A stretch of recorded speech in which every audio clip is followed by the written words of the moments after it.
Bonjour Éric Coquerel. Bonjour. Que représentait Jacques Delors pour vous ?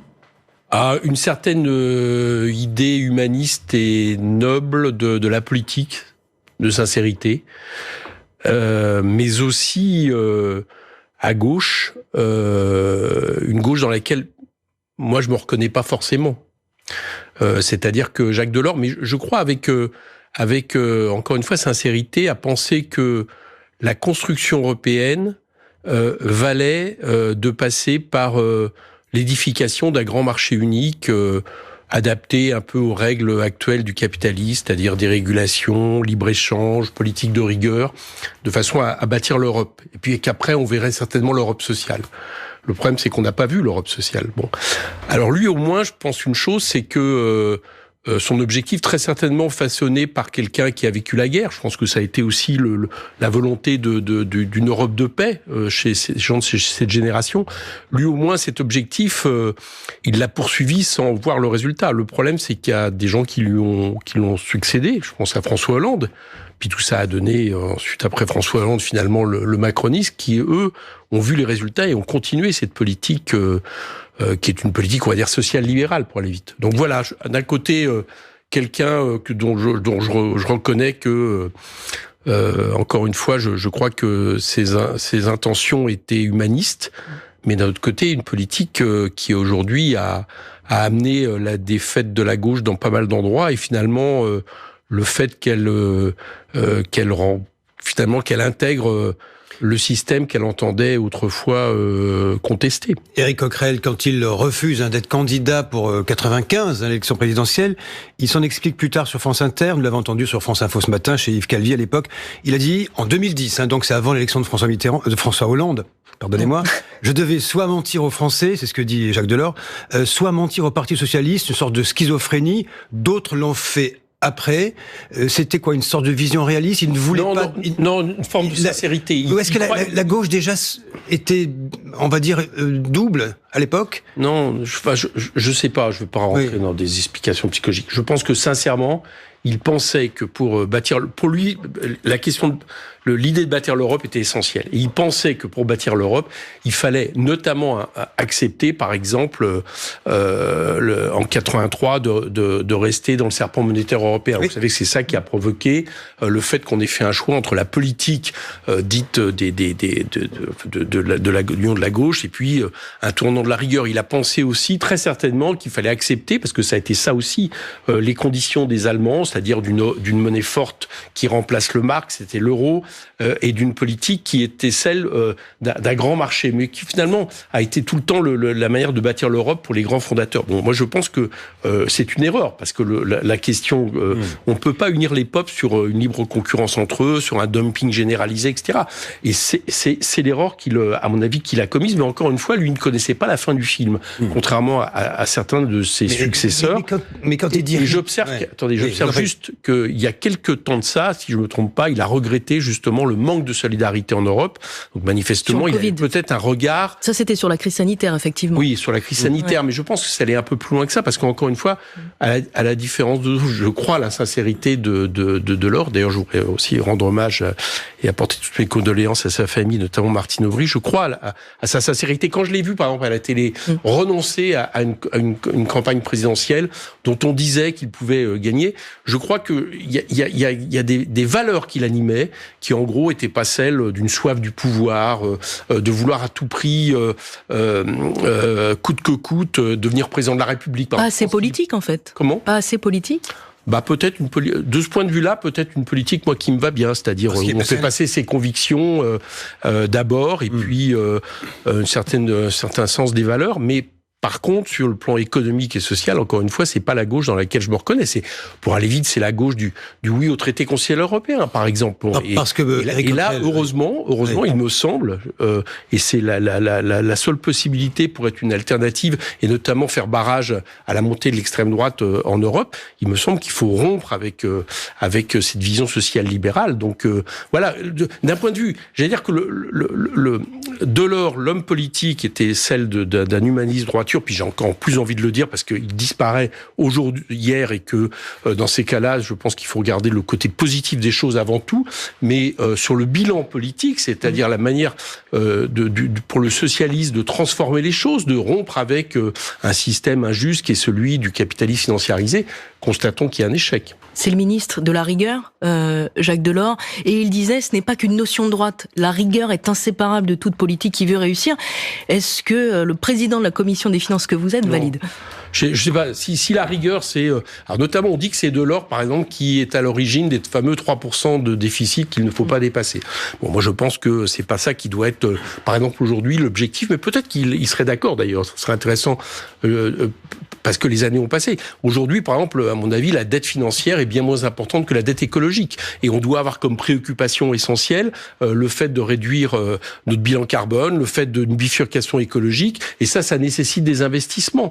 Donc, ça nécessite très certainement de la dette. Ça nécessite aussi, par exemple, de rompre avec une forme de dérégulation, de baisse des impôts continue pour les plus riches, pour les revenus du capital, etc., qui est toute la politique de compétitivité auquel nous soumet aujourd'hui les règles européennes. Bon, donc ça, c'est pour moi la rigueur. Je ne sais pas ce que veut dire. Moi, je suis rigoureux en matière écologique. Voilà. Pour moi, c'est ça qui est essentiel, plutôt que la question de savoir si ça doit contenter les marchés qui ensuite investiront en France, etc., enrichiront le pays. Ce dont on voit que c'est pas ça qui se passe. Éric Coquerel, 2024 approche. Que doit faire le président Emmanuel Macron à vos yeux après le feuilleton qui n'est pas terminé sur la loi immigration?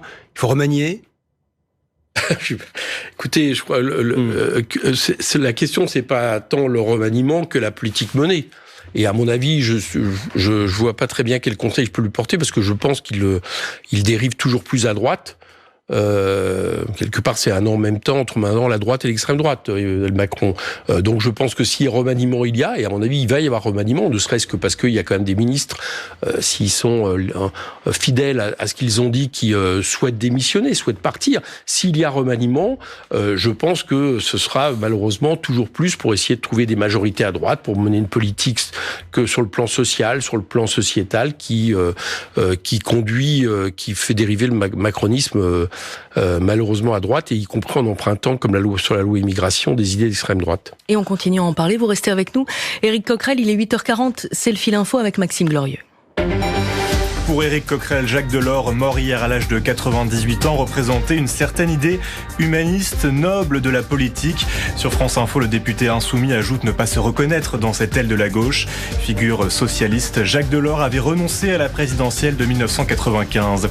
À 3 jours du réveillon du Nouvel An, les huîtres du bassin d'Arcachon interdites à la pêche et à la vente, comme tous les autres coquillages. Décision de la préfecture de Gironde en raison d'un virus provoquant des symptômes de gastro-entérite aiguë. Et puis, la France mènera dans quelques jours des actions humanitaires dans la bande de Gaza, en lien avec la Jordanie, annonce Emmanuel Macron. Dans un entretien avec Benyamin Netanyahou, la population de Gaza est en grand danger selon l'Organisation mondiale de la santé. Et puis Apple finalement autorisé à vendre ses montres aux États-Unis. L'interdiction a été suspendue par la justice le temps de la procédure d'appel. La marque à la pomme accusée de violation de brevets par un fabricant d'appareils médicaux. France Info. Le 8-30 France Info, Jean-François Aquili, Marie Bernardo. Nous sommes avec Éric Coquerel, député de la France Insoumise de la Seine-Saint-Denis, qui préside la commission des finances de l'Assemblée nationale. Éric Coquerel, nous parlions du remaniement. Pourquoi faire ? À mon avis, un remaniement, si on regarde ce qui vient de se passer depuis quelques mois, qui est pour faire une politique toujours plus libérale et une politique toujours plus autoritaire, sécuritaire, et qui emprunte à l'extrême droite, c'est vu sur la question, par exemple, de l'immigration, les questions des étrangers. Donc voilà, je suis pas très optimiste. J'ai l'impression que Madame Borne est peut-être arrivée au bout d'un certain chemin. En tout cas, son départ ne m'attristerait pas, parce que le bilan est quand même assez catastrophique entre la loi retraite imposée par le 49.3, des budgets imposés par le 49.3, qui sont quand même les mesures les plus antidémocratiques qui existent, et qu'elle manie parce qu'elle n'a pas de majorité, entre une loi immigration où elle a beau réagir de manière courroucée quand on lui dit dans l'Assemblée que c'est une loi d'extrême droite, mais enfin sur le fond, c'est la déchéance nationale, c'est la préférence nationale, etc., pour essayer de trouver une majorité. Pour une femme qui, soi-disant, a été de gauche, c'est vraiment une dérive absolument terrible. Mais vous souhaitez son départ, donc? Bah, écoutez, en tout cas, c'est un départ qui ne m'attristerait pas, mais j'ai l'impression que vu ce que le cours pris par le macronisme, ça serait pas pour nous donner un gouvernement plus à gauche. Vous voyez ce que je veux dire? Donc, moi, je crois que maintenant, on a, un gouvernement de droite qui lorgne vers l'extrême droite, contre lequel on est opposé, et qui n'a pas de majorité. Et je pense que c'est. Mais il n'y aura toujours pas de majorité. En tout cas, moi, j'entends toujours le combattre. Il y aura toujours pas de majorité, même en cas de changement de Premier ministre. Leur problème majeur, il est là. Et là, à partir de là, il y avait deux solutions. Quand vous n'avez pas de majorité, soit vous essayez de chercher des compromis, d'abord, avant de proposer des lois, soit vous faites comme ils font, c'est-à-dire vous utilisez le 49.3, qui est un procédé de la Ve République absolument délétère, et vous l'utilisez en plus de la manière qu'il utilise, c'est-à-dire, par exemple, où on a réussi à avoir l'exploit de discuter du budget, qui est quand même une des prérogatives centrales du Parlement, sans une minute quasiment de débat en plénière, ce qui est quand même incroyable. Et donc, toute cette façon de gouverner à la fois dure, autoritaire sur la forme, et puis me faisant passer des politiques toujours plus libérales et toujours plus autoritaires, le moins qu'on puisse dire, c'est que c'est un bilan catastrophique. En tout cas, ils n'avaient pas été élus pour ça. Ils avaient été élus paraît-il, pour faire barrage à l'extrême droite, et ils finissent par prendre le programme de l'extrême droite sur l'immigration. Justement, la loi immigration, est-ce qu'avec le recul, Éric Coquerel, vous ne regrettez pas cette motion de rejet qui a été adoptée? Parce qu'il n'y a pas eu de débat, du coup. Donc il aurait fallu accepter une version première qui était déjà, selon Claire Hédon, défenseur des droits, une remise en cause des droits fondamentaux. Vous voyez bien que non.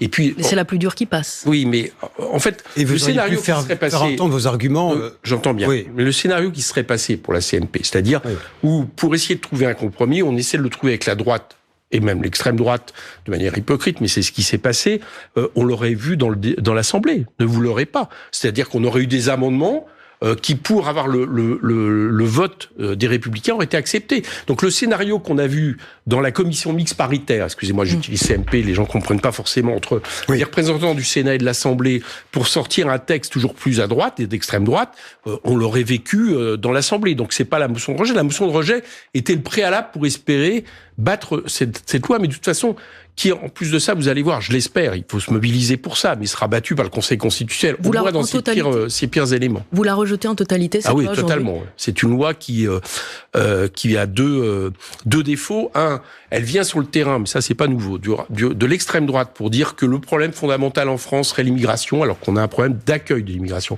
On n'est plus un grand pays d'immigration. C'est pas, si on compare par rapport à nos voisins européens, on manque même d'immigration de travail, c'est pas moi qui le dis, même le patronat l'explique.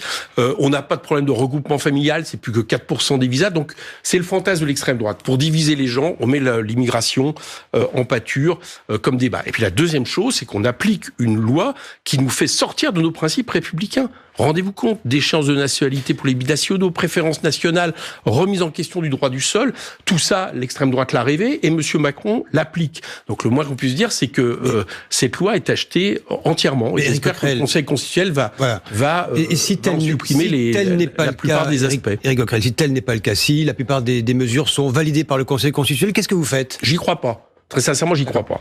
Je pense même d'ailleurs que de la part de la majorité du gouvernement, il y a un jeu un peu dangereux qui est de jouer la Constitution contre les élus, quelque part. C'est-à-dire l'idée que, et donc du coup, l'idée qu'il faudrait peut-être changer la Constitution. Il y a quelque chose d'assez délétère. Mais qu'est-ce qu'on fera? On continuera à se mobiliser pour demander qu'elle soit pas promulguée. Il y a une manifestation, je crois, qui est prévue le 14 janvier, des associations, des partis, des syndicats. Il faut se mobiliser là-dessus. Et puis, j'allais dire, il faut aller jusqu'à faire ce que font les départements de gauche, c'est-à-dire les départements qui ont décidé, non pas qu'ils désobéiraient à la loi, mais qu'ils mettraient des mesures compensatrices pour permettre de faire bénéficier des allocations les gens qui en seront privés par l'État. Je pense qu'il faut trouver tous les moyens pour que cette loi soit pas appliquée. Sur le climat dans ce pays, nous regardons en 2024, Éric Coquerel, vous avez apporté votre soutien à l'adjointe au maire de Saint-Denis, Oriane Filou, qui a été agressée dans la rue. Le président, c'était il y a 3 semaines, il avait confié au journal Le Monde, a parlé d'un grand rendez-vous avec la nation en janvier.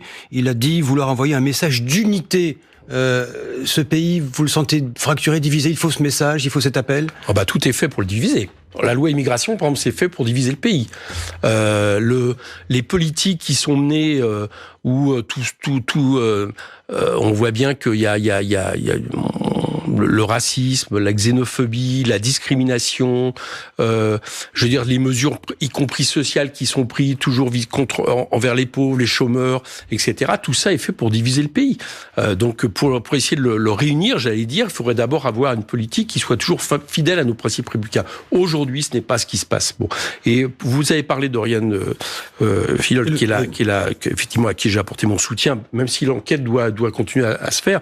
Mais par exemple, sachez que les élus insoumis sont soumis à des agressions verbales sur les réseaux sociaux, parfois sur leur permanence, parfois même de menaces physiques en permanence. Là, c'était encore notre collègue Catherine Couturier, députée dans la Creuse, qui a vécu des tags contre elle et qui en plus étaient des tags islamophobes. Ça aussi, on en parle peu, mais ça se développe dans ce pays.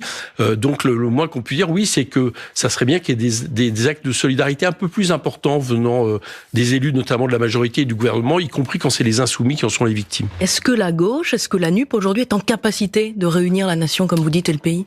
Elle est fracturée. À l'instant, au moment où on se parle, non. Non. On se parle, non. On a d'un côté Fabien Roussel qui dit la NUPES c'est fini, et de toute façon... Est-ce qu'elle est finie ? On a le PS qui propose un moratoire.